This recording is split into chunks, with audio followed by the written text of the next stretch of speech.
Livro do Apocalipse, capítulo 16. Apocalipse, capítulo 16.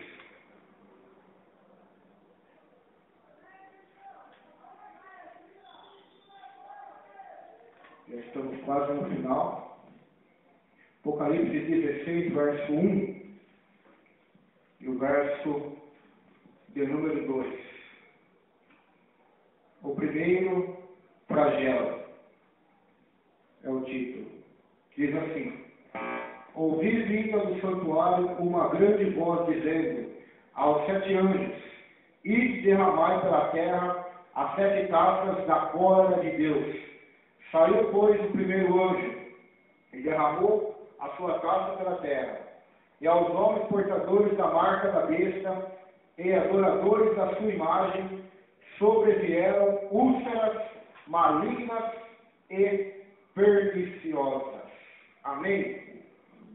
Para as irmãs que estão aqui hoje, já pegando já o capítulo 16, nós estamos toda quarta-feira e sexta-feira, nós estamos meditando Apocalipse, começando desde o capítulo 1, hoje nós estamos no capítulo 16. E o livro do Apocalipse é um livro que é muito temido pela maioria das pessoas, porque é um livro forte, é um livro que fala de juízo. Aleluia. É um livro que fala do juízo final, da hora em que todos nós vamos estar diante de Deus. E é uma coisa que ninguém gosta de pensar nisso. Né? Ninguém gosta de pensar que um dia vai ter que prestar conta diante de Deus que Ele fez na terra, com o corpo, com a mente, com as palavras. Mas é um livro necessário. E é um livro verdadeiro. A palavra de Deus diz em Apocalipse 1:6 que bem-aventurados aqueles que ouvem as palavras deste livro, desta profecia, que ouvem, que leem e que guardam, porque o tempo está próximo. E aqui no capítulo 16, só para as irmãs entenderem, Deus está começando a julgar a terra. É um dos julgamentos finais que vai acontecer nesse planeta. Depois do arrebatamento da igreja, não sei se os irmãos têm ciência disso, a Bíblia diz que a igreja será arrebatada por Jesus, os mortos vão ressuscitar, a igreja será arrebatada. Aleluia! Depois desse período vai começar um período meio na face da terra, que é chamado por Jesus em Mateus 24 de grande tribulação.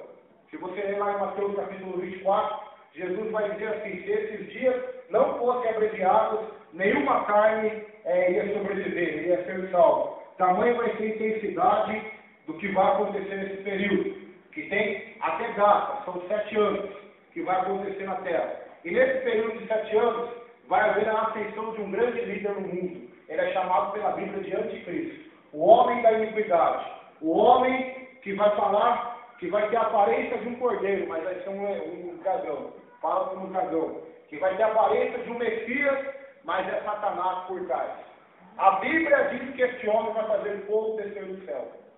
Esse homem chamado Anticristo.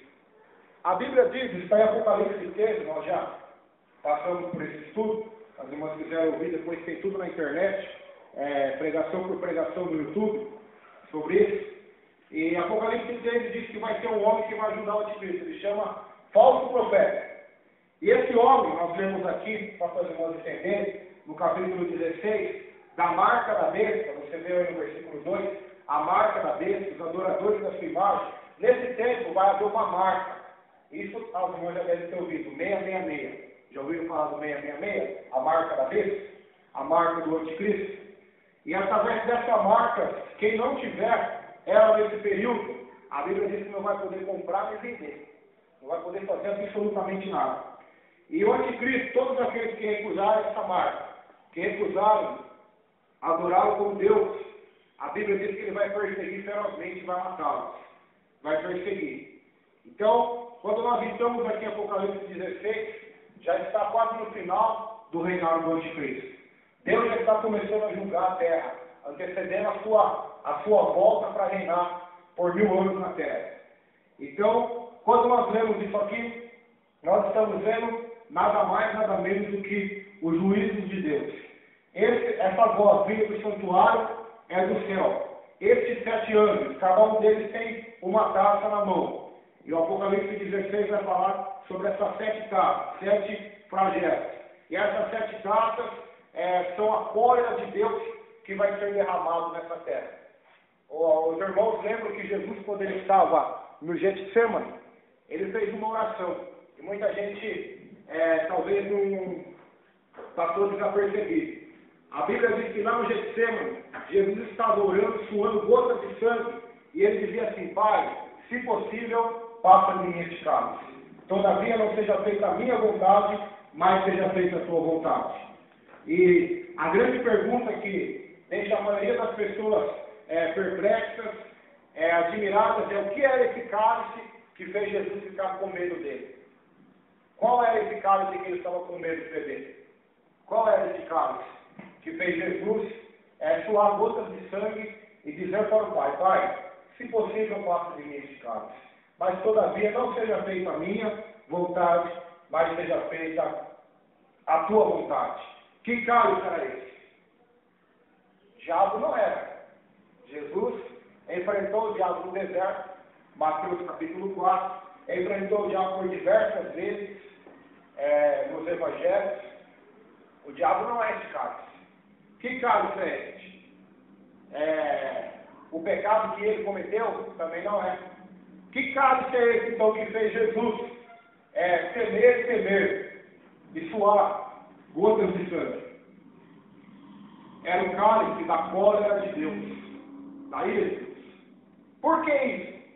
Porque a Bíblia diz que Jesus ele veio ao mundo, meu Deus, sacrificado no nosso lugar. Ou seja, toda a ira que Deus tem contra todo o pecado que toda a humanidade cometeu ia ser derramado sobre ele. Pai, a Bíblia diz que quem esmagou Jesus na cruz não foi os romanos. Quem assiste o filme do Mel Gibson acha que foi os romanos, acha que foi Anás, Caifás, os judeus, os sinédrios judaicos, os fariseus. Mas se você analisar na Bíblia, o profeta Isaías, no capítulo 56, vai dizer que ao Senhor agradou moê-lo, fazendo-o enfermar. Foi o Senhor. A Bíblia diz que o castigo que nos traz a paz foi colocado nele.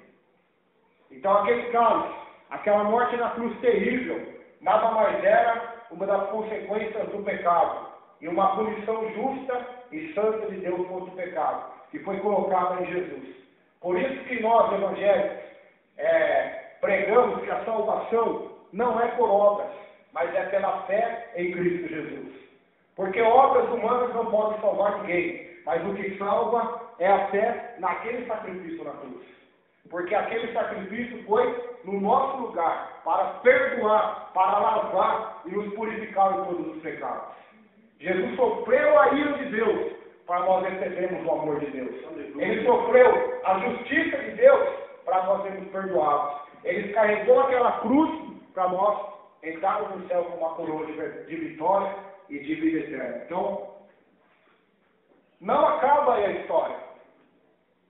Porque esse mundo que está falando aqui em Apocalipse é um mundo que rejeita a Jesus, que rejeita esse sacrifício. Ou seja, se eles rejeitam o sacrifício de Jesus, que é para reconciliá-los com Deus novamente, o que resta para eles então? Juízo, a cólera, a ira de Deus. A ira de Deus não é como a ira nossa. A ira nossa é injusta. A ira nossa talvez é destemperada, é sem tempero. A ira de Deus nada mais é do que santa. Deus é perfeito. Ou seja, o seu amor é perfeito, a sua justiça é perfeita, sua santidade é perfeita, a sua ira, a sua cólera é perfeita também. Tudo em Deus é perfeito. A sua ira nada mais é ódio contra todo o mal. Por Deus ser bom, Deus não suporta o mal. Por Deus ser puro, Ele não suporta a impureza. Por Deus ser justo, Ele tem que julgar a injustiça. Ele tem que punir o pecado, porque Ele é santo. Então é isso que vai acontecer em Apocalipse.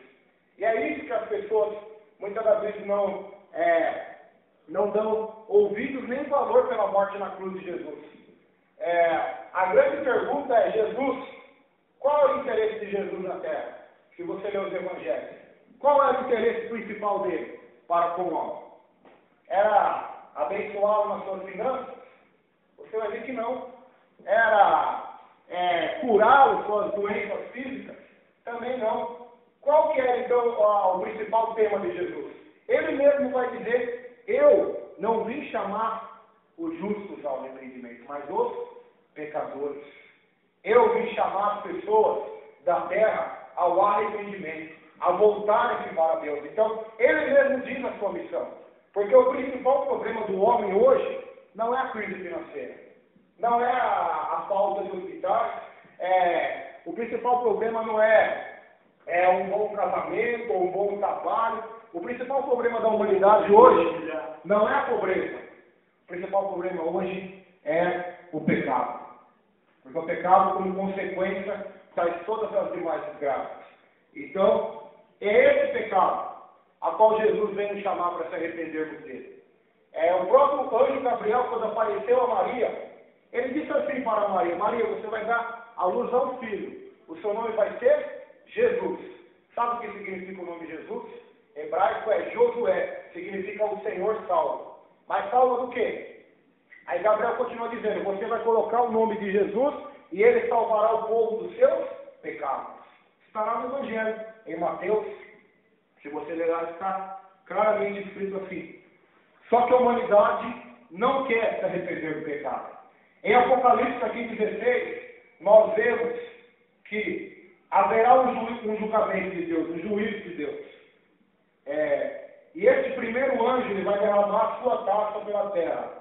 E os homens portadores da marca da besta, adoradores da sua imagem, sobrevieram úlceras malignas e perniciosas. Então aqui é o primeiro juízo que Deus derramará sobre a terra neste período.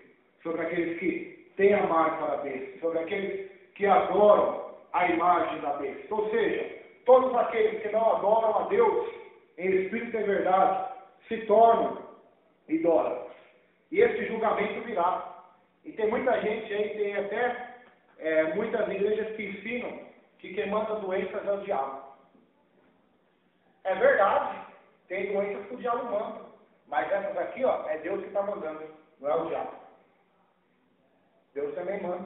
Amém. O que Paulo disse lá em Coríntios na palavra da ceia? Por isso há entre vós muitos fracos e doentes e muitos que dormem. Por quê? Porque tomam a santa ceia do Senhor indevidamente. Então, o que nós temos que aprender com a palavra, com a Bíblia, é o seguinte, que cada caso é um caso. Há doenças que vêm naturalmente, a pessoa está em estado de já estar se envelhecendo, é natural que doer, porque ela vai morrer. Ela está já à beira da morte. Tem doenças que é um limite, como foi o caso de Jó. Quem lançou aquelas letras de Jó foi Satanás. Tem doenças que é Deus julgando o seu povo, ou é que é Deus querendo provar a fé do seu povo. Então, cada caso é um caso. Não posso chegar numa casa, uma pessoa que está doente, e dizer que é porque ela está em pecado, ou dizer que é o diabo, ou dizer que é Deus. Cada caso é um caso na Bíblia Sagrada. Mas nesse caso, em espírito, que vai acontecer, estas úlceras malignas e perniciosas, quem há de derramá-las sobre os adoradores da imagem da besta é o próprio Deus. Note que esse povo, nesse período, vai estar desfrutando de uma falsa prosperidade. É porque o anticristo, ele vai prosperar no começo. O reino dele vai enganar as pessoas. Porque imagina só, se o reino dele fosse mau, violento, não houvesse prosperidade, não houvesse milagres de curas, com certeza ninguém iria ter a marca dele. Será um reino que vai fazer milagres, trazer uma falsa prosperidade à terra. Então, essas pessoas estão achando que o diabo pode dar uma vida feliz. E não é isso que nós vemos acontecer hoje. Pessoas que fazem pacto com o diabo para ficar famosas, para cantar em Hollywood, para fazer filmes, fazem pacto, e até conseguem a fama, conseguem o auge, cantores de rock, alguns grupos, não é caso, estou falando que todos têm, mas grande parte faz este pacto para ficar famoso, só que o final de tudo isso é a morte, é o engano. Sabia que até para Jesus o diabo ofereceu um pacto? Mateus capítulo 4, vê lá. Ofereceu tudo. Se você se prostrar e me adorar, eu vou te dar tudo. Era o papo. Não precisava fazer nada, só precisava adorar. Se prostrar e adorar. Então, irmãos, a mesma oferta continua até hoje para muita gente. Só que as pessoas se esquecem que há um Deus que vai julgar a terra. Há um Deus que é justo. Há um Deus que Aleluia, glória a por Deus. inocente e culpado. Meu E esse Deus. juízo vai acontecer. E Deus derramará a sua taça pela terra. E todos os adoradores que têm a marca da besta e da sua imagem sobrevieram úlceras malignas e perniciosas. Há duas marcas que todas as pessoas têm. Ou você vai ter uma ou você tem a outra. Ou você tem a marca do sangue de Jesus, ou você tem a marca do pecado, que é a marca da besta. Todo mundo tem, ou uma ou outra. E não tem como ter as duas. Ou tem uma, ou eu tenho a outra marca. Ou eu tenho a marca do sangue de Jesus, que me lava e purifica de todo o pecado, ou automaticamente, mesmo que eu não estou vivendo nesse período que vai acontecer ainda na terra, não sabemos quando, mas ele vai acontecer, é uma profecia, assim como Deus cumpriu todas as profecias do Antigo Testamento, quando disse que Jesus nasceria em Belém, Jesus morreria na cruz, tudo se cumpriu, isso aqui vai se cumprir também. Noé pregou que haveria dilúvio, as pessoas não acreditaram, é louco esse homem, como ele pode dizer isso? Só que tudo se cumpriu. E tudo isso pode se cumprir também. E todas as pessoas que têm essa marca, essa marca do anticristo, do falso profeta, haverão de receber a punição. A ira de Deus. A ira de Deus. Isaías 66, versículo de número 6.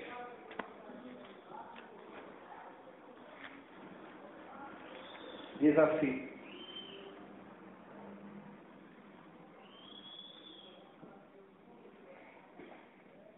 Olha o profeta Isaías falando a mesma coisa que o apóstolo João disse. Uma voz de grande rumor virá da cidade, uma voz do templo, a voz do Senhor, que dá o pago aos seus inimigos. Mas Deus não é amor? Como ele tem inimigos? Se ele é amor. A Bíblia diz isso lá em Tiago, capítulo 4. Versículo 4, que todo aquele que é amigo do mundo e do sistema do mundo torna-se inimigo de Deus. Não é que Deus quer tornar-se inimigo da humanidade. É a humanidade que se rebela contra o Criador e torna-se inimigo do Criador. Torna-se inimiga de Deus. Assim como Adão e Eva se rebelaram, foram expulsos do paraíso por Deus. Então, essa rebelião, essa rebeldia haverá consequências, não ficará impune. Deus irá julgar. Os que aceitarem a marca da besta recebem um outro tipo de marca. Quando o primeiro dos 7 anos derrama a sua taça sobre a terra, como haviam virado as costas para a adoração do verdadeiro Deus e adorado a besta e a sua imagem, são afligidos agora com feridas terríveis, doloridas e pútridas. Essas úlceras não são feridas comuns, são abscessos malignos que devoram a carne. No tempo antigo eram chamadas furúnculos dolorosos, para os quais não há cura. Deuteronômio 28, 35. Os tumores malignos de Jó eram provavelmente uma mistura de câncer, lepra e úlcera. Não somente doíam e coçavam, mas cheiravam mal. As feridas desfiguravam Jó a ponto de seus amigos quase não o reconhecerem. Na lei, usa a mesma palavra para identificar os tumores que apareciam naqueles que, por desobedecerem a Deus, eram afligidos com os mesmos tumores que o Senhor enviara sobre o Egito. Êxodo 9, verso 8 e 11. Sem notar que, antes de Israel sair do Egito, em Êxodo capítulo 9, verso 8 a 11, uma das pragas foi essa. Deus feriu a casa de Faraó em todo o Egito com úlceras malignas. Olha só que terrível. Aí Faraó chegou lá para Moisés: Moisés, nós vamos deixar você sair. Ora para nós aí para o Senhor tirar essa doença de nós. Moisés orou, a doença foi embora. Aí Faraó endureceu o coração de novo. Não deixou Israel embora. Aí os irmãos conhecem a história. Aí pela última praga, Faraó teve que deixar, porque Deus matou todos os primogênitos do Egito, aí eles deixaram ir. Mesmo assim foi perseguir ainda. Aí morreu tudo no Mar Vermelho, quando o mar fechou e os egípcios morreram. Então, a história vai acontecer mais ou menos igual, mas só que de uma maneira muito mais forte do que foi no passado. Deus vai ferir toda a terra, todos os adoradores do anticristo, a sua imagem, com úlceras malignas e perniciosas. Porém, há algo na linguagem de descrição desta praga que nos dá a entender serem as feridas da taça da ira de Deus, piores e mais doloridas que as sofridas por Jó ou pelos egípcios.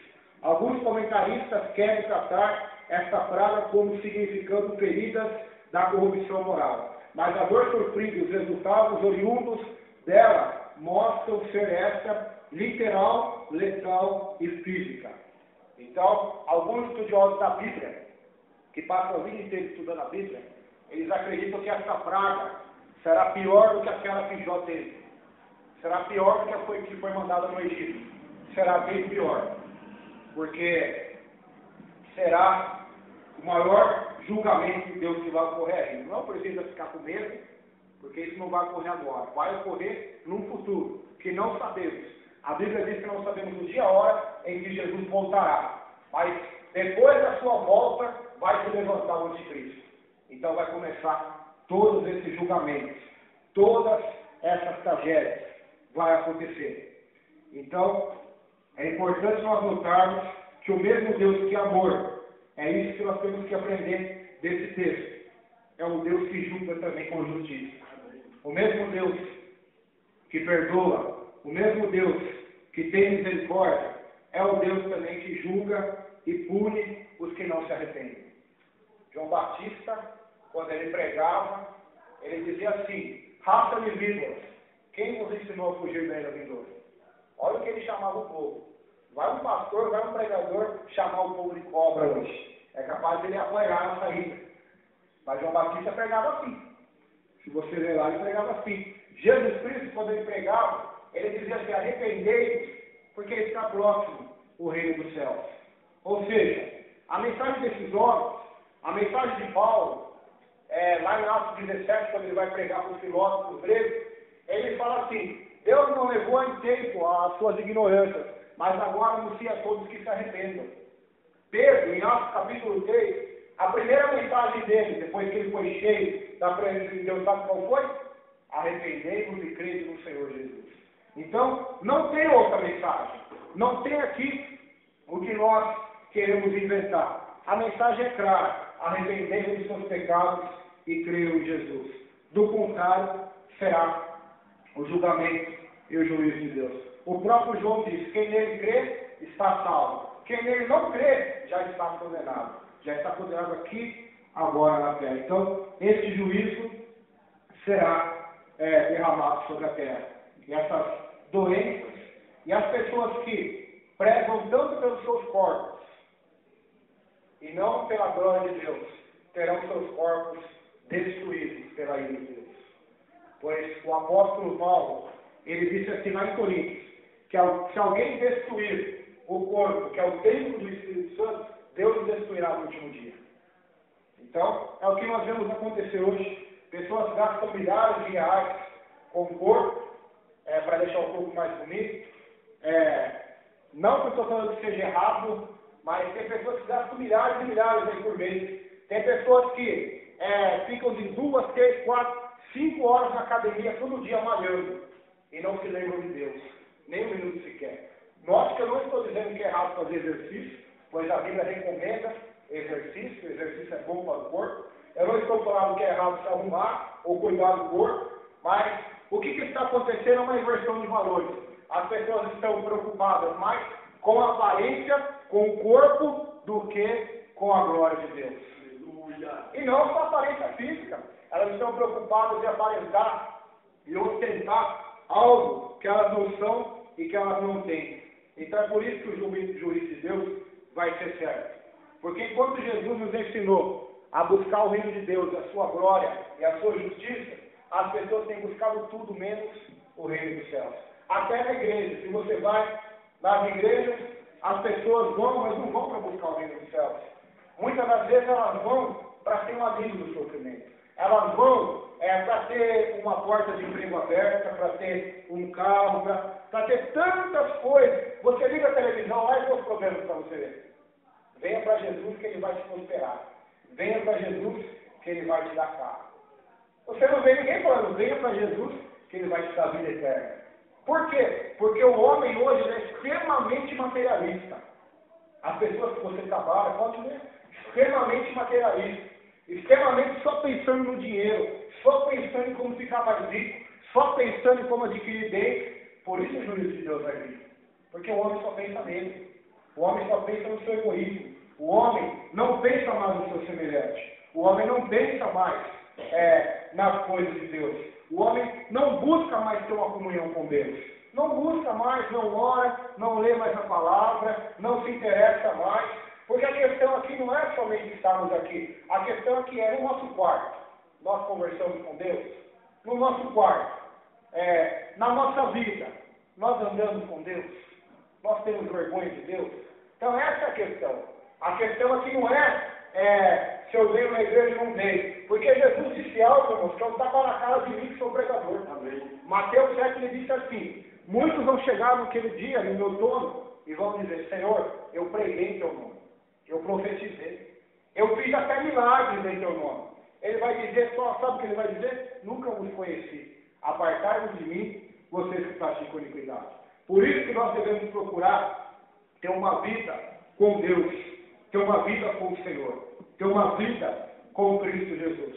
Porque o juízo vai ser certo.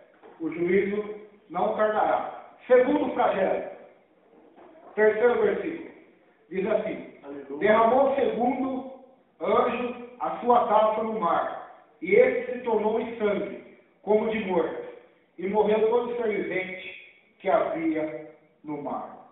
Derramou o segundo anjo a sua taça no mar, e esse se tornou em sangue como de morto, e morreu todo ser vivente que havia no mar. Olha como o pecado é horrível. Até os peixes vão sofrer por causa do homem. As baleias, o tubarão, as prancas. O mar é uma coisa mais linda que o mar. Não sei se vocês já viram o mar. Na televisão a gente vê bastante. Não tem coisa mais linda que o mar, que as praias. Até isso Deus vai ter que julgar. Não propriamente dito porque o mar é pecaminoso, porque os peixes pecaram, mas por causa do homem. Até a natureza vai sofrer por causa do homem. Então, as pessoas dizem que a cobra é um animal ruim, né? A cobra é um animal pernicioso, o escorpião, os cupins que destrói a madeira das casas e tantas pragas que existem por aí. Mas o pior ser dessa terra é o homem. Porque Deus vai acabar com tudo isso não é por causa deles, mas é por causa do homem. Então, nós vemos aqui a gravidade do pecado. A gravidade do pecado que Deus vai ferir a terra, além de já ter ferido o próprio Jesus, por causa do nosso pecado. Jesus foi ferido, não foi porque ele pecou, mas ele foi ferido pelas nossas transgressões, diz a Bíblia. Então este anjo vai derramar sua taça no mar, e ele vai se tornar em sangue como de morto. E todo ser vivente que haver no mar vai morrer. Então você imagina a fome que vai haver, a crise. Imagina hoje, se todo o mar, se todos os peixes que as pessoas pescam no mar, todas as embarcações que estão no mar, porque a maioria das coisas que vem para o Brasil vem através de barcos, de portos, tudo isso parar. O mundo vai parar literalmente, quando esse juízo acontecer. Mas aí o nome vai dizer, a água salgada, tudo bem, nós temos água doce. Só que eles se esquecem que vai haver um terceiro flagelo. Se a água salgada foi ferida, Deus vai ferir a água doce também. É o que nós vamos ver no versículo 4 aqui agora. Derramou o terceiro anjo a sua taça nos rios e nas fontes das águas, e se tornaram em sangue. Então ouviu o anjo das águas dizendo, tu és justo, tu que és e que és, ó santo, pois julgastes estas coisas, porquanto derramaram sangue de santos e de profetas, também sangue lhes tem dado a beber, são dignos disso. Ouvi do altar que se dizia, Certamente, ó Senhor Deus, Todo-Poderoso, verdadeiro e justos são os teus juízos. Esse é o Deus da Bíblia. Amém. Graças a Deus. É o Deus que eu cria, antes de conhecer a Bíblia, não sei se era o que você cria ou você crê. O Deus que eu cria não era um Deus que julgava. Eu achava na minha mente que Deus era amor, que Deus perdoava, que Deus não punia, não julgava dessa maneira que é demonstrado na Bíblia. Mas depois que você começa a ler a palavra, o Deus que é revelado na Escritura, você vê que o nosso Deus é um Deus que é santo. A Bíblia diz que ele é fogo consumidor. Então, nós vemos aqui o terceiro anjo executar e derramar a terça taça da ira de Deus sobre a terra. E todos os rios e fontes das águas se tornaram em sangue. Isso é forte. Se fosse só o rio, o homem poderia achar. Então temos escapatória. Nós temos os poços, temos as águas que nós tiramos dentro da terra, dos lençóis freáticos, mas tudo isso vai ser atingido. A água dos rios e a água que está debaixo da terra. Todas as fontes, elas serão feridas e vão se converter em sangue também. Agora você imagina aí, já ficou um dia sem água? Não sei se os irmãos já ficaram, quando a Sabesp dá algum problema, aí você fica já um dia sem água, um dia sem tomar água, já é difícil. Não sem tomar, sem água para tomar banho, porque acaba a água, é difícil. Agora imagina nessa época em que a água de todo o planeta se tornará em sangue. Então, de todos os rios, a água doce. Quantas florestas vão desaparecer? Quantos animais vão morrer? Tudo por causa de quem? De nós, do homem. Tudo por causa do homem. Sempre foi assim. Deus acabou com a terra inteira no dilúvio por causa dos homens. Graças a Deus que ele achou Noé. Que tinha Noé aí, né? Que fez uma arca e um par de cada animal foi salvo. Senão nem animais existiriam mais nessa terra. Tudo por culpa do homem. O homem destrói a criação, destrói seu corpo. Deus irá destruir agora também. O homem vai colher o que ele está plantando. Vai colher literalmente o que ele está plantando. O que nós aprendemos aqui nesse texto é que tem um anjo chamado Anjo das Águas. O que será que esse anjo faz? Com certeza é um anjo que Deus colocou na terra, responsável por cuidar das águas. Aí você fala, mas eu não entendo isso, eu também não entendo. Mas a Bíblia diz que tem um anjo que tem essa responsabilidade, esse ministério de cuidar das águas, dos cursos, dos rios, dos mares. Com certeza existe este anjo. E quando as águas se tornarem sangue, diz a Bíblia, que o anjo vai dizer assim: tu és justo, tu que és e que eras, o santo, pois julgaste estas coisas, porque derramaram sangue de santos e de profetas, também sangue lhes tem dado a beber, são dignos disso. Quanto sangue esse planeta derramou já? E está derramando? Quanto sangue o homem derrama do seu próximo? Você acha que vai ficar tudo isso em vão? Você acha que a pessoa vai na cadeia, ela fica 10, 20 anos e acabou? Está perdoada? Se não se arrepender? A Bíblia diz que quando Caim matou Abel, Deus chegou para Caim e disse assim para Caim: Caim, o sangue do teu irmão clama a mim por justiça. O sangue do teu irmão, aquele que você derramou ali, clama a mim por justiça. Então, o primeiro homicídio na terra foi de Caim e Abel. Depois desses ocorreram milhares e milhões de homicídios, suicídios, abortos e tanto tipo de mortes que os homens têm se matado uns aos outros. E principalmente aqui o texto, ele dá ênfase a dizer que mataram os profetas, os santos. Quem são esses homens? Se nós estudarmos na Bíblia, É Isaías, o profeta Isaías, tem um livro chamado Isaías, 66 capítulos. Sabe como que ele morreu? Cerrado no meio.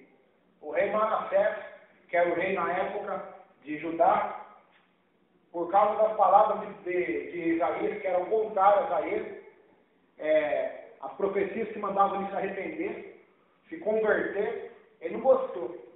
Mandou cerrar no meio o profeta. João Batista chegou para a mulher do rei e disse assim: tu és adúltera. E depois você sabe o que aconteceu com ele. A cabeça dele foi cortada. Então todos os homens de Deus que passaram por esse mundo, que trazeram a mensagem do Evangelho, a mensagem do arrependimento, a mensagem da cruz, da salvação, e foram perseguidos, foram mortos, e o seu sangue foi derramado na terra. Agora, nesta presente passagem, Deus vai dar sangue para os homens beberem, para os ímpios, para todos aqueles que rejeitam a Deus. A Bíblia diz que o primeiro mártir cristão, sabe quem foi? Estevão. Era um jovem. A Bíblia diz que ele pregava com ousadia, cheio do Espírito Santo. E os homens apedrejaram ele até a morte. Sabe quem estava lá junto? Saulo. Saulo de Tarso, que depois foi convertido em Paulo, o grande apóstolo dos gentios, que também teve o mesmo fim. Foi decapitado pelo imperador Nero, imperador de Roma. Então, todos os homens de Deus que têm sido mortos, o próprio Senhor Jesus, que derramou o seu sangue, e a humanidade rejeita este sacrifício. Agora os homens beberão sangue. Ela beber água doce, não tem mais água doce, agora é sangue. Terão que beber sangue. E alguém pode pensar, mas Deus, será que Deus é justo? A Escritura afirma com ênfase. O anjo das águas vai dizer: tu és justo, tu que és e que eras, ó santo, pois julgaste estas coisas. Então, é a justiça de Deus que vai estar entrando em ação para julgar. Agora, a grande questão aqui é: Deus não poupou o seu filho, Jesus. Jesus teve uma morte terrível na cruz, que nós não podemos imaginar o tamanho da dor, do sofrimento que foi. E Deus não poupou o seu filho para nos salvar, mas ele teve uma morte terrível. Quanto mais morte e castigo terrível terão aqueles que ainda se recusam a acreditar na graça, a seguir a Jesus e continuam endurecidos na prática do pecado. O que vai acontecer com eles, será? Muito pior castigo haverá para todos que rejeitam a salvação e o Evangelho de Jesus. Deus é um Deus justo. Quando o terceiro anjo despeja a terceira taça da ira de Deus, os rios, as fontes e nascentes tornam-se em sangue. Mais uma vez não há limites, e esse severo juízo, como no caso da terceira trombeta, todos os recursos naturais que fornecem água potável tornam-se em sangue. A Bíblia não nos relata as consequências geradas por esta praga, mas certamente ela traz sofrimento e morte, pois será muito pior e mais prejudicial à vida humana que a praga que atingiu o Nilo. Nesta ocasião ainda era possível cavar poços perto do rio e achar água filtrada pelo solo. Êxodo capítulo 7, versículo 24, Deus também feriu o rio Nilo, o rio do Egito. O rio Nilo, que é o segundo maior rio do mundo. Ele feriu com sangue. Acho que foi a primeira praga do Egito, quando Moisés toca ali na água do rio, ele se torna em sangue. Foi a primeira praga. Só que essa não vai atingir o rio Nilo. Essa vai atingir todas as águas doces do mundo. Não temos razão para crer que o mesmo possa ser feito por ocasião da praga que ora tratamos. Anteriormente, o Apocalipse já havia se referido aos anjos que têm poder sobre os ventos. Apocalipse 7:1 diz que tem anjos que controlam o vento. Tem anjos sobre o fogo. Apocalipse 14:18. É o que nós já vimos também. Agora é apresentado o anjo nas águas. Este é o único lugar das Escrituras onde se faz menção dele. Alguns supõem que ele haja recebido autoridade especial sobre as águas da terra, para administrá-las como representantes de Deus. Outros acham que a sua missão é estar apenas entre os outros 7 anjos para derramar a terceira taça da ira de Deus sobre as águas.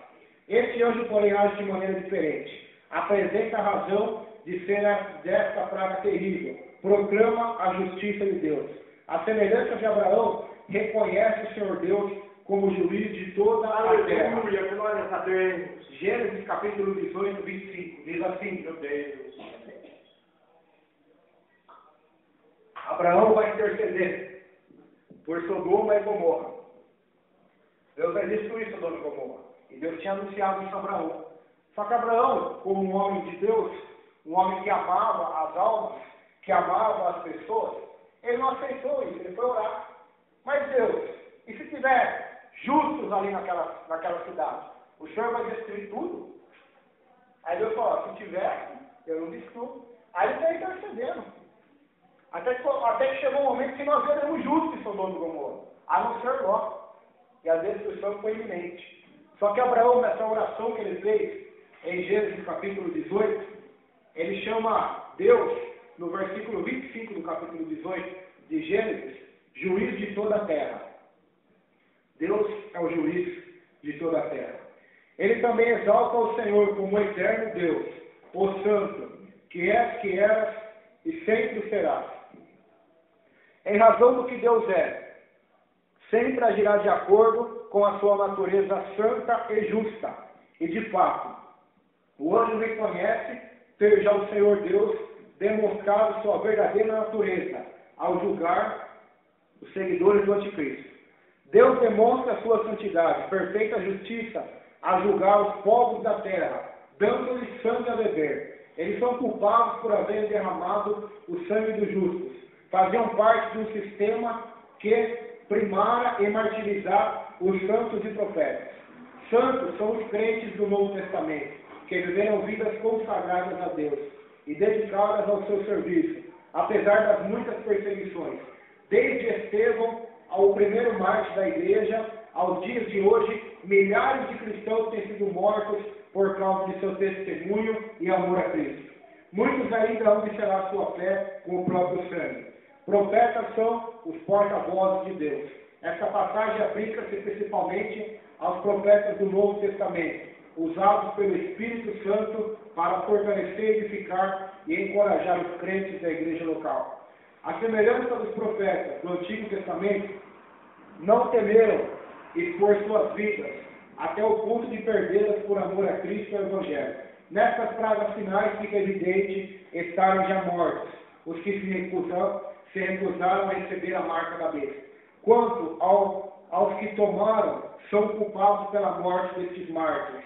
A expressão, eles são dignos, é irônica, significa que os ímpios merecem tomar das águas tornadas em sangue. No versículo 7, outra vez, procedente do altar, confirma a mensagem do anjo das águas. O que fala não é identificado. Alguns comentaristas acham que o altar é personificado como estando a falar. Porém, alguns acreditam que esse seja a voz do próprio Senhor. Ele é o Senhor Deus Todo-Poderoso, o grande eu sou. Somente Ele pode executar todos os tipos de julgamentos, pois servem estes para demonstrar sua santidade, justiça e poder. O mesmo é o Shaddai, Deus Todo-Poderoso, que havia providenciado a Abraão todo o necessário, confirmando-lhe as ricas promessas, apresenta-se agora como juiz todo-poderoso. O mundo não compreende a excessiva gravidade do pecado. O mundo não compreende. Só que é muito interessante. As pessoas são ensinadas hoje que o pecado não é algo tão grave. Nós acreditamos nisso. Uma mentirinha, acho que não é tão grave. Se eu desobedecer um pouquinho entre o pai e a mãe, não é tão grave. Se eu cobiçar uma mulher, não é tão grave. Se eu cobiçar alguma coisa do meu próximo, não é tão grave. O pecado, as pessoas tendem a desvalorizar o verdadeiro terror que é o pecado. Sabe por que as pessoas estão no velório todo dia lá?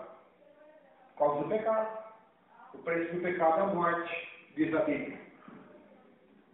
Por que Jesus foi morto na cruz? Pecado. Por que Deus julga a natureza? Até a natureza sofre por causa do pecado. Tudo pelo pecado. Pecado foi originado no próprio Satanás. Ele é o pai do pecado. Ele é o pai da mentira, diz a Bíblia. E todos aqueles que cometem o pecado, vivem na mentira, tornam-se filhos dele. E as pessoas não compreendem a total maldade dos seus corações. Elas acham que são justas demais para Deus. Só que, olha o que a Bíblia diz sobre o pecado. Isaías 64, versículo 6. Deus, aleluia.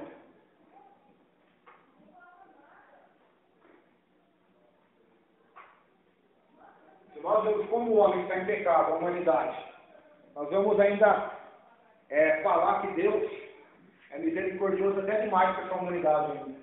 Que ela já era para ter começado todos esses julgamentos, todos esses juízos.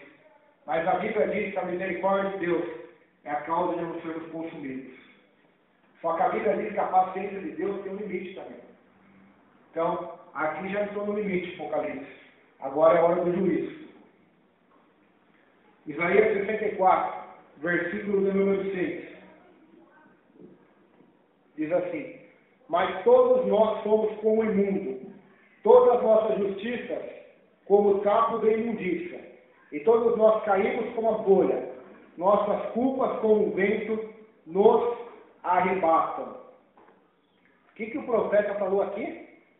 Toda a nossa justiça é como o capo da imundícia. Ou seja, o pior pecado do homem é acreditar que a justiça dele vai salvá-lo. Esse é o pior pecado.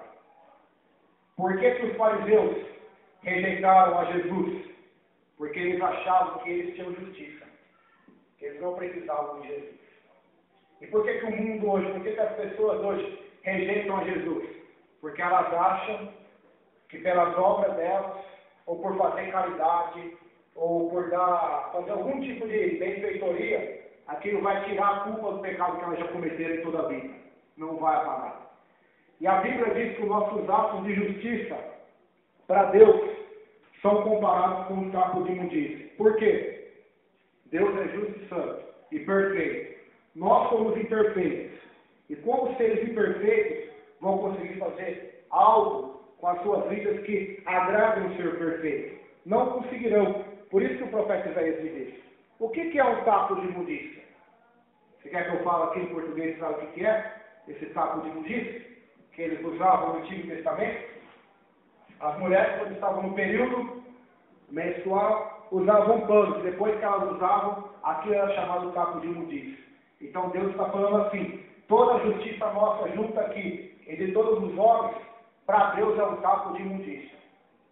Agora, se a nossa justiça para Deus é um saco de imundícia, e a nossa injustiça, o que é então?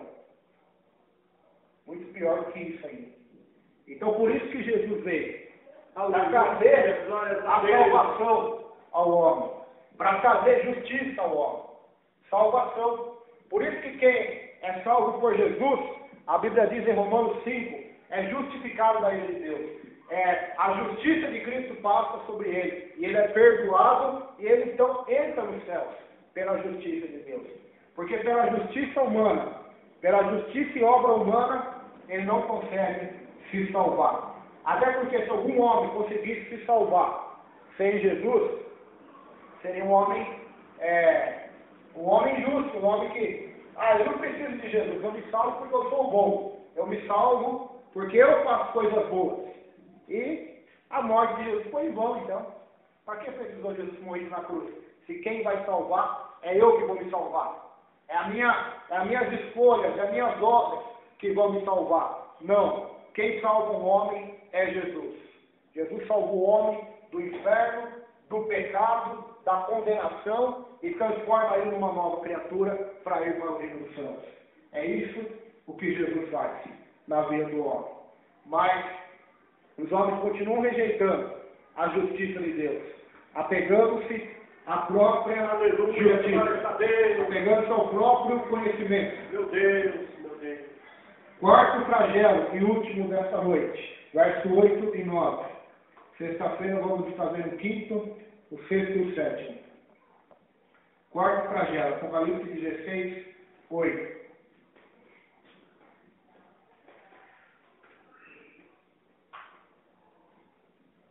aqui nesse texto vai mostrar o porquê que Deus julga o povo.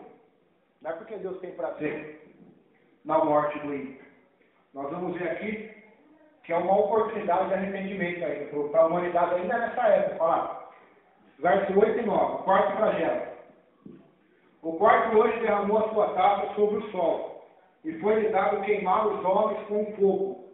Com efeito, os homens se queimaram com intenso calor, e blasfemaram o nome de Deus, que tem autoridade sobre estes flagelos, pragas, e nem se arrependeram para lhe darem glória. Mesmo assim, o homem não se arrependeu. Olha só. Deus, tudo que Ele faz conosco é para nos levar ao arrependimento. Amém. Não tenha dúvidas disso. Até aqui, esse período negro da história, que vai acontecer, todas essas pragas que estão sendo derramadas, é para mostrar ao homem o seu poder e a gravidade do seu pecado, para que então eles se voltem para Deus e se arrependam dos seus pecados e deem glória ao nome do Senhor. Mas a Bíblia diz que nem mesmo essas pragas vão resolver. É aquela questão, né? Se nem o sacrifício na cruz, nem a morte na cruz de Cristo Jesus, nem o Evangelho sendo pregado, as pessoas não estão dando ouvidos, que é muito mais fácil. Qual é mais fácil? Se arrepender hoje ou se arrepender nessa época? Se arrepender hoje. Nessa época vai ser difícil, pois o Senhor vai estar julgando a terra. E essa quarta praga vai ferir o sol, e o sol vai queimar os homens com fogo. Nós já tivemos um pouco de noção do que é o calor do sol. As pessoas que vão nas praias aí, se não passar protetor solar, é perigoso pegar até câncer de pele, por causa do calor, dos raios solares, que são fortíssimos. Aqui em Apocalipse, o calor do sol vai aumentar fortemente. Vai ser muito mais forte do que já é. Haverá um grande calor do sol. E as pessoas serão literalmente queimadas com o fogo que vai sair do sol. O calor solar. Então nós vemos coisas que Deus criou que são boas, como o mar, a água, o sol, até a criação vai se voltar contra o homem, para julgar o homem. Até a criação. Deus, além das pessoas já estar sem água, agora vai vir um calor infernal. Um calor insuportável, um calor que não tem limite. Eu não sei aqui os irmãos, mas acho que o máximo que eu já vi foi 40 graus. Não sei se os irmãos já viram temperatura maior, mas tem lugares do mundo aqui que chegam a 50 graus Celsius. Deserto, quer dizer, é um calor insuportável. Só que nesse período aqui o grau vai ser mais elevado ainda. E os homens serão queimados com o fogo que vai sair do sol, com o calor. Eles serão queimados. Será um calor tão forte que vai fazer o mato pegar fogo. E vai queimar muita gente. Então vai ser um calor terrível. Porque você imagina já a seca, a água morrendo, se tornando sangue. A planta vai tudo secar. Com o calor solar vai ser facinho pegar fogo. Com o calor solar vai ser facinho as coisas pegar fogo. De tão quente que vai ficar o ambiente, as coisas vão começar a pegar fogo sozinhas. De tão calor que vai ser. E a Bíblia diz o quê? Com efeito, os homens se queimaram com intenso calor e blasfemaram o nome de Deus. Em vez de eles se arrependerem, eles fizeram o contrário. Eles blasfemaram o nome de Deus. E a tolice dos homens hoje é achar que blasfemar contra Deus vai afetar Deus.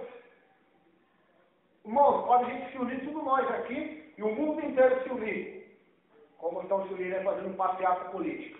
Pode afetar a política, consegue afetar a Dilma, até consegue tirar ela de lá, todo mundo se unir. Mas quero ver tirar Deus do trono. Pode se unir todos os homens, pode se unir Até os anjos, não vai acontecer, né? Mas até os anjos que estão no céu podem se revoltar hoje e se unir com o homem, junto com todos os demônios, junto com toda a criação, não serão nada diante de Deus. Serão reduzidos a nada, a pó.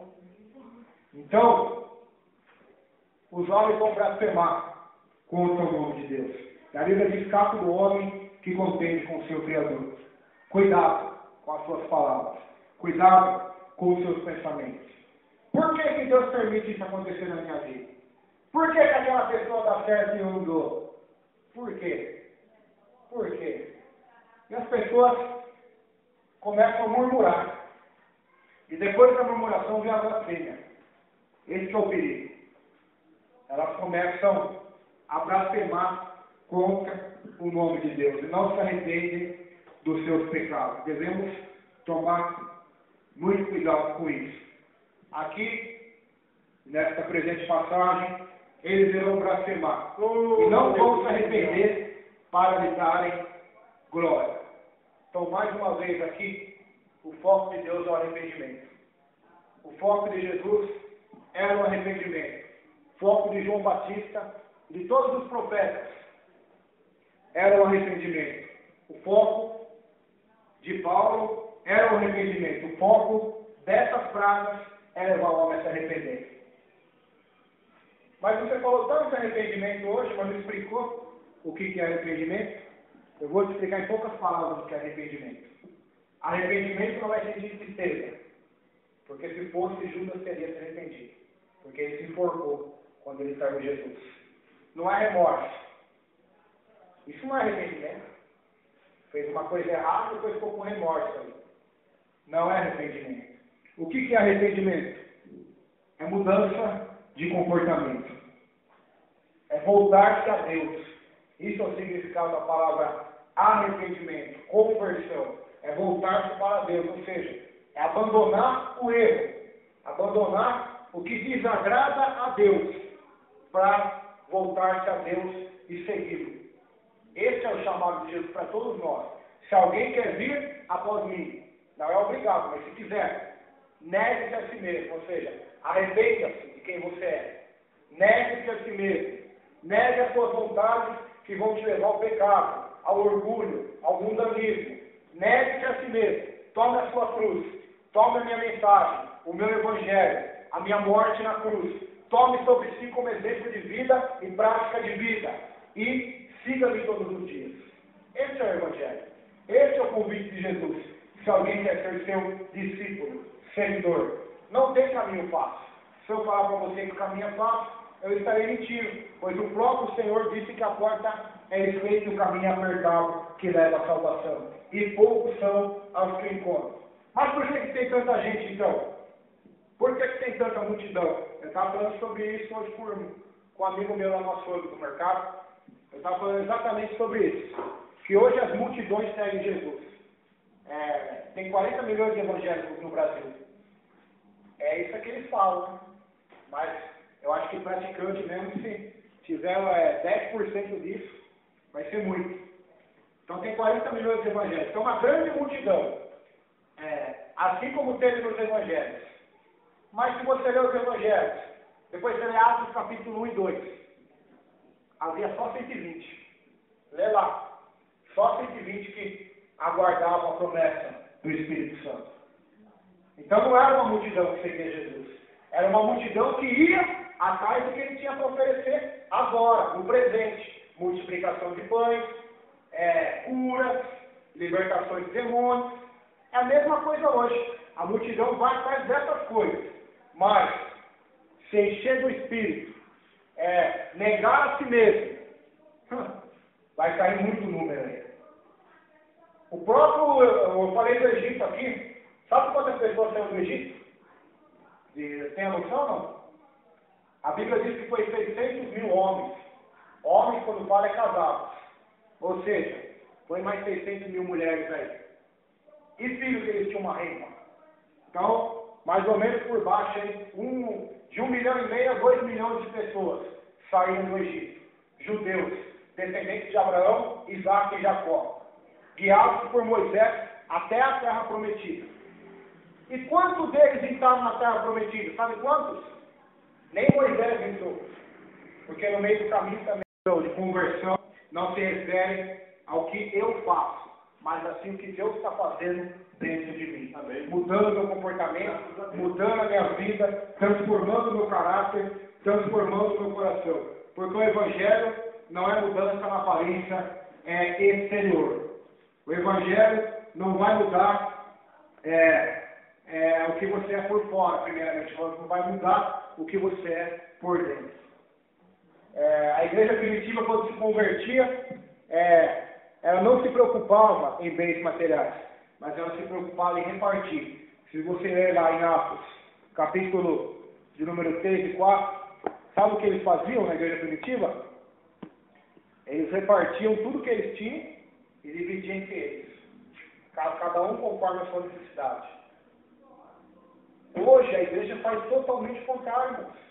Quando eu falo igreja, não estou falando de Cordeiro de Deus, de assembleia, de batista, de congregação, de Deus e amor. Quando eu falo igreja, eu falo as pessoas que dizem que são de Jesus. Elas vão na igreja para querer ter mais bens, mais prosperidade, mais dinheiro, para ter mais e mais e mais e mais. E os pastores continuam incentivando. Só que nós vemos uma Bíblia totalmente contrária. Quem está certo? A Bíblia ou o homem? Jesus Cristo ou o homem? Jesus Cristo disse assim: não ajunteis tesouros na terra, mas ajuntai os tesouros lá no céu, lá na glória. Então nós temos que mudar o nosso foco. Nosso foco hoje não é viver de aparência. Não é querer ter um carro novo, uma casa maravilhosa, ou 5 carros, só para mostrar para a humanidade, para os moradores da cidade, que nós somos uma pessoa próspera, bem-sucedida. Nosso foco hoje deve querer ser morrer para nós, para que Cristo viva em nós. O que nós temos que mostrar para o mundo é Cristo. Somente Cristo. Ele é a solução do problema do homem. Ele é a solução do pecado. É Ele que vai nos resgatar do juízo final. É Ele que vai nos salvar do pecado, nos salvar do inferno e nos levar para os céus. Apocalipse capítulo 5 diz que quando as pessoas estão lá no céu, sabe o que elas fazem lá no céu? Elas se prostram, colocam a coroa no chão e adoram o Senhor Jesus, dizendo: digno é o Cordeiro, que foi morto e venceu e reviveu, e receberá a honra, a glória, a força e o louvor, porque tu foste morto, ó Senhor, e com teu sangue compraste para Deus povos de todas as línguas, tribos e nações. Então o nosso alvo aqui é Cristo. Paulo diz assim: esquecendo o que ficou para trás e prossigo para o alvo. Qual é o alvo? Cristo Jesus. Meu alvo não é prosperar. Meu alvo não é ser o melhor pregador, não é ser o melhor cantor, não é ser a maior igreja. Meu alvo não é ser o melhor no meu serviço. Meu alvo, primeiramente, é Cristo Jesus.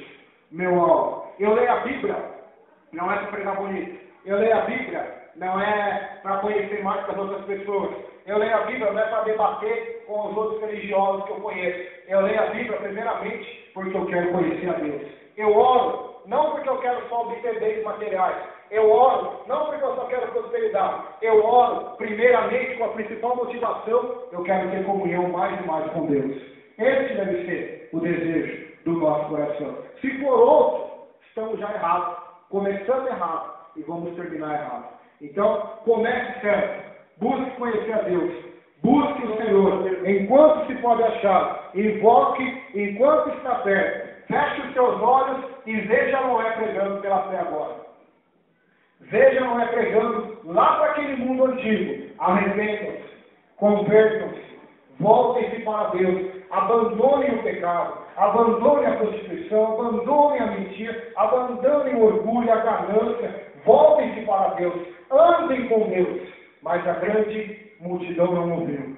A grande multidão zombou, não quis saber de Deus. Então, que nós possamos buscar a Deus. Vamos nos colocar em pé nesta noite. E tudo o que Deus faz não é em vão e sempre tem um propósito. Tudo o que Deus faz. E a melhor palavra e a melhor mensagem que nós podemos ouvir é a mensagem do Evangelho.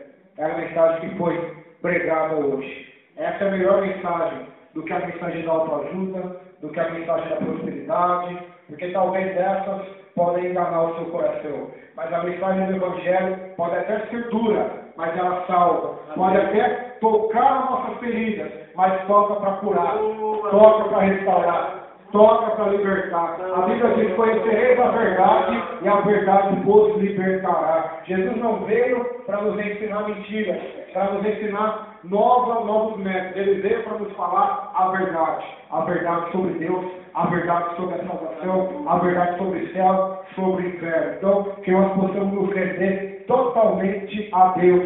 Eu não vou pedir para você vir aqui na frente, eu não vou pedir para você aceitar a Jesus, eu não vou pedir para você fazer nada. Eu vou pedir somente ao Espírito Santo, que possa tocar na minha vida em primeiro lugar, e na sua vida também, para que possa nos convencer do pecado, do juízo e da justiça. Pois essa é a função do Espírito Santo. Jesus disse que quando ele viesse, ele ia convencer o homem do seu pecado, de quão pecador ele é, de quão indigno ele é de estar na presença de Deus. Senhor, nós estamos aqui nessa noite, reunidos em teu nome, reunidos no nome de Jesus.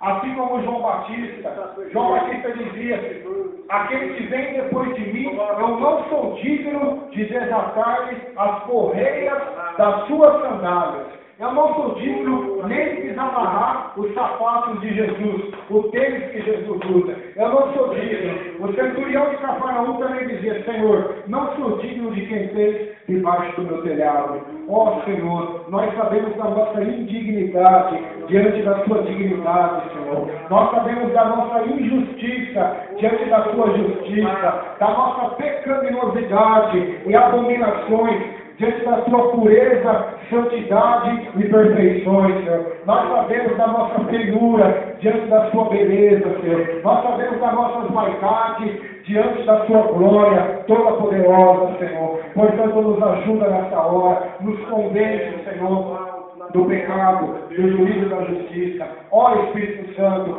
trabalha em nossos corações, Pai, para que possamos viver nessa terra para a glória de Deus, para que possamos poder dizer como Paulo teve a ousadia de dizer lá na carta aos Gálatas: já não sou eu que vivo, mas Cristo vive em mim. A vida que agora vivo na fé do Filho de Deus, Senhor. Essa é a vida verdadeira, meu Pai. Essa é a vida verdadeira. O Senhor vem para dar vida e vida com abundância. Essa é a vida com abundância. Quando o homem morre para si mesmo, morre para as suas ambições, morre para o pecado e começa a viver para a glória de Deus, viver em prol do reino de Deus, viver para Cristo Jesus, Cristo nele viver, Cristo nele se movimentar. Deus eterno e poderoso, age em nossos corações nessa hora, Senhor. Nós aprendemos aqui nesse estudo bíblico desta noite, Pai, a importância do arrependimento, a severidade dos seus juízos, a graça do seu Evangelho, Senhor. Infelizmente os homens, meu Deus,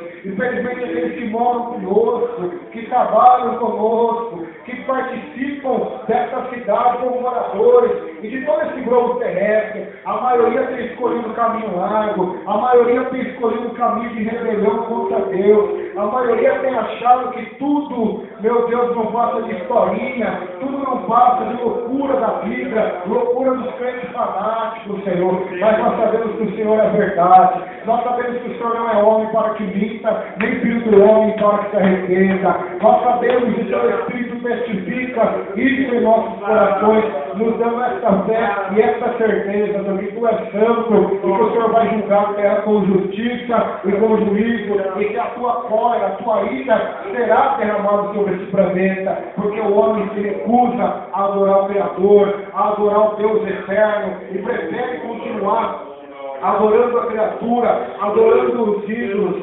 adorando as coisas, adorando o dinheiro, adorando a si mesmo, adorando seus próprios sonhos, em vez de adorar e servir aquele que é todo-poderoso. Senhor, toca em nossos corações, toca nas nossas famílias, Toque em cada vida que está aqui nessa noite, Pai. Aprende pelo ouvir a Tua palavra, Senhor. Ensina-nos a orar da maneira correta. Ensina-nos a ler a Tua palavra da maneira correta. Nós queremos orar não só para ter benefícios, não só para ter coisas, mas nós queremos orar para ter comunhão com o Senhor. Pois assim o Senhor nos ensinou, meu Deus. Assim o Senhor Jesus, quando esteve na terra, ensinou, meu Deus, que nós possamos andar com Deus. A Bíblia diz que Enoque andou com Deus, e é isso que nós queremos andar, Senhor. Andar com Deus, ó Pai. Ô Senhor, ajuda-nos nessa hora. Derrama sobre nós o Teu Espírito, quebrando os corações de pedra, põe no coração de carne, Senhor. Enquanto esse coração for de pedra, ele vai continuar duro contra as coisas de Deus,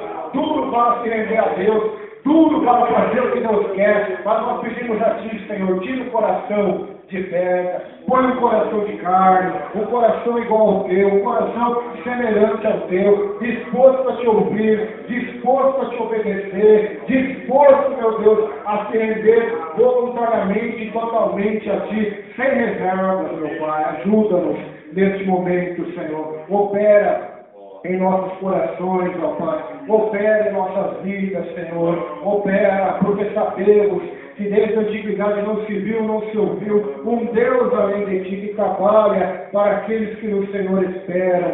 Ô Senhor, nós aprendemos aqui nessa noite sobre a Tua palavra, que o Senhor haverá de julgar o planeta Terra, e isso não traz nenhuma alegria para o nosso coração, também como não traz nenhuma alegria para o Teu coração, Senhor, pois a Bíblia diz que o Senhor não tem prazer na morte do ímpio, mas antes que ele se arrependa e se converta, porque Deus é amor, a Bíblia diz, a essência é o amor, a essência é o perdão, é a misericórdia, meu Deus. Por isso que nós não rejeitemos o Teu amor, não rejeitemos a Tua graça, a Tua misericórdia, que são oferecidas a nós desde o momento que se levantamos da cama até estarmos aqui hoje nesse culto, Senhor. Oh, a Tua graça e a Tua misericórdia, Pai, que tem nos sustentado, pois a Bíblia diz que aonde abundou o pecado, vai superabundar a graça de Deus para salvar, para libertar, meu Deus.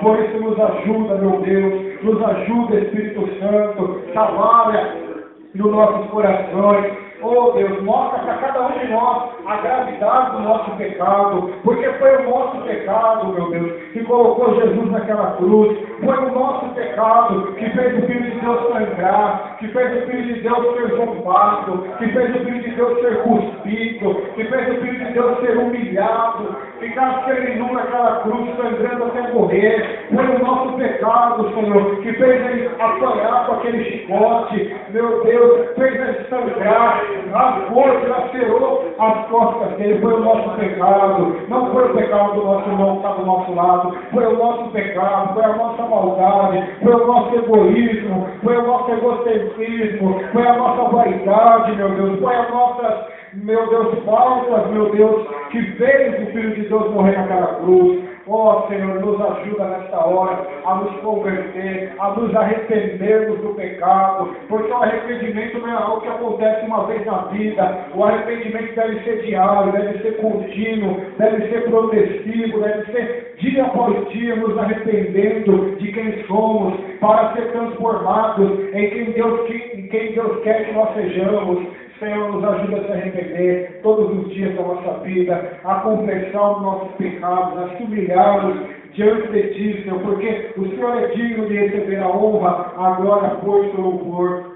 Pois, com o Teu sangue derramado lá naquela cruz, o Senhor comprou os céus. O Senhor comprou muitas almas dessa terra que estarão lá para sempre na eternidade junto de Ti, Te adorando e desfrutando da Tua presença, da Tua beleza e glória eternamente, Senhor. Por isso nos ajuda, meu Deus, a abandonar tudo o que nos atrapalha de servir a Deus. Tenha coragem para orar assim, tenha coragem para pedir para Deus que você possa abandonar tudo aquilo que te atrapalha de servir a Deus. Que você possa abandonar todas as mágoas, todas as raivas, inveja, tudo aquilo que sufoca o teu coração, que te atrapalha para que você tenha comunhão com Deus, que você possa se arrepender hoje, que você possa perdoar o teu semelhante, como ele tem te perdoado, que você possa amar o teu inimigo, assim como ele tem nos amado, que você possa ter paciência com teus irmãos, com aqueles que faltam contra você, assim como Deus Todo-Poderoso tem paciência e misericórdia e clemência com nossas faltas e falhas também. Senhor, ajuda-nos, transforma-nos para a glória e para a honra do Teu nome, Jesus. É o que te pedimos e te agradecemos, em nome de Jesus.